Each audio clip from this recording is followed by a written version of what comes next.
నిన్న విజయనగరం సభలో కూడా చెప్పాను, ఎందుకు మీరు ఎందుకు జనసేన పార్టీని తొందరగా నిర్మించలేదంటే, మీరు అర్థం చేసుకోవాల్సింది ఏంటంటే, నేను ప్రజారాజ్యం పార్టీలో కూడా నేను ఉన్నాను కాబట్టి నాకు పార్టీ దెబ్బతింటుంది, ఎలా దెబ్బతింటుందో కూడా చాలా అవగాహన ఉన్నవాడిని. మనుషులు ఒక చిన్నపాటి ఒత్తిడికి, ఒక చిన్నపాటి సమస్యకి ఎమ్మెల్యేలు ఎలా పారిపోతారో నేను స్వయంగా చూసిన వాడిని, అసహించింది వాడిని. పొలిటికల్ పార్టీ పెట్టాక సమస్యలు ఉంటాయి, ఒత్తిళ్లు తీసుకోవాలి, ఓటములు తీసుకోవాలి, దెబ్బలు తీసుకోవాలి, ఎదురు తిరగాలి, కొదమ సింహాల్లా పోరాడాలి. భయపడితే కుదరదు, పారిపోతే కుదరదు. నాకు చాలా బాధ కలిగించిన అంశం, ముఖ్యమంత్రి గారి దగ్గర నుంచి కూడా ఒకవైపున నేను మీకు ఇంత సపోర్ట్ చేసి నేను ఏమీ ఆశించకుండా, ఒక్క ఎమ్మెల్యేని పోటీ నిలబెట్టకుండా, నేను కనీసం చిన్నపాటి పదవి ఆశించకుండా మీకు చేస్తే ఈ రోజున మీరు నిలువెత్తు శాండ్ మాఫియా దోపిడీలు, ఇసుక మాఫియా దోపిడీలు, ఇక్కడ కూర్చొని అక్రమ మైనింగ్ దోపిడీలు ఏం చేస్తున్నారు మీరు అని మేము చూస్తూ కూర్చుంటామా? నేను రాష్ట్ర శ్రేయస్సు కోసం, ప్రజల శ్రేయస్సు కోసం నాకు జీవితాన్ని ఇచ్చిన అన్నయ్యతో కూడా నేను విభేదించి బయటకు వచ్చిన వాడిని. గౌరవం ఉండి, ప్రేమ ఉండి, ఇష్టం ఉండి కూడా ప్రజాశ్రేయస్సు కోసం సొంత రక్తాన్ని కూడా నేను విభేదించి వచ్చిన వాడిని. అలాంటిది అంతమందిని విభేదించి మీరు ముఖ్యమంత్రి గారిని ఒకటే అడుగుతున్నారు, మీ అబ్బాయి చేసే దోపిడీని మీరు ఆపలేరు, మీ అబ్బాయి చేసే మీ ఇంట్లోని మీ వాళ్ళని ఆపుకోలేరు, మళ్ళీ ఏంటో గొడవలు వస్తాయి. అలాంటిది ఏది నిజాయితీగా నిలబడ్డ మా అన్నయ్యని కాదని చెప్పి ప్రజాశ్రేయస్సు కోసం వచ్చి తెలుగుదేశం పార్టీకి నేను అండగా నిలబడితే మీరు మాకు ఇచ్చింది ఏంటి? తుమ్మపాల షుగర్ ఫ్యాక్టరీని మూసేశారు, అది మీరు ఇచ్చింది మాకు అనకాపల్లికి.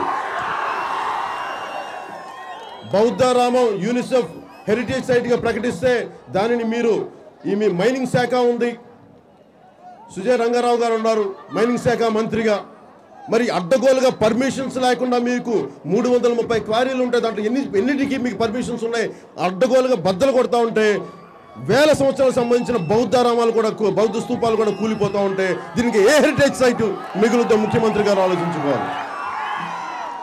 కనీసం ఉత్తరాంధ్ర నుంచి వలసలు వెళ్ళిపోతున్నాయి, కొత్త పరిశ్రమలు పెట్టట్లేదు. ఏదనంటే కూర్చోబెట్టి మనకున్న 3 గ్రామాల నుంచి 10,000 ఎకరాల పైన సేకరించారు, పరిశ్రమలు వస్తాయని చెప్పి. నాకు చాలా కోపం కలిగించేది, ఆవేదన కలిగించేది, పోరాటం చెయ్యాలనిపించేది కూడా భూదోపిడి, భూదందాలు.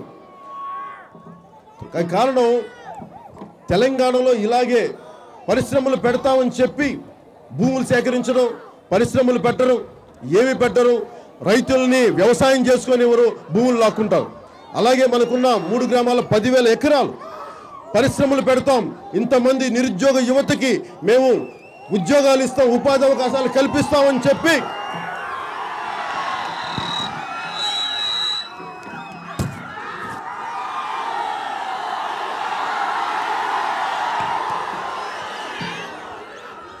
ఉపాధి అవకాశం కల్పిస్తామని చెప్పి 10,000 ఎకరాలు సేకరించి అది ప్రభుత్వం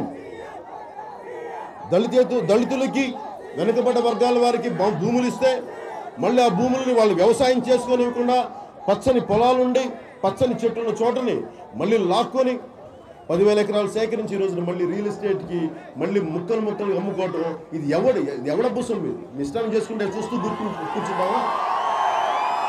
ఇది తెలుగుదేశం పార్టీ సొత్తు, ఇది దేశం సొత్తు, ప్రజల సొత్తు, సమాజం తాలూకు సొత్తు.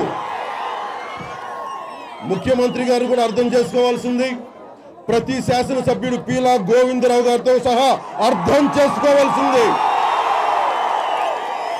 ఇది మీ సొత్తు కాదు, ప్రజల సొత్తు, ఉత్తరాంధ్ర సొత్తు, దేశం సొత్తు. నేను నాయకులు ఎలా తయారయ్యారంటే,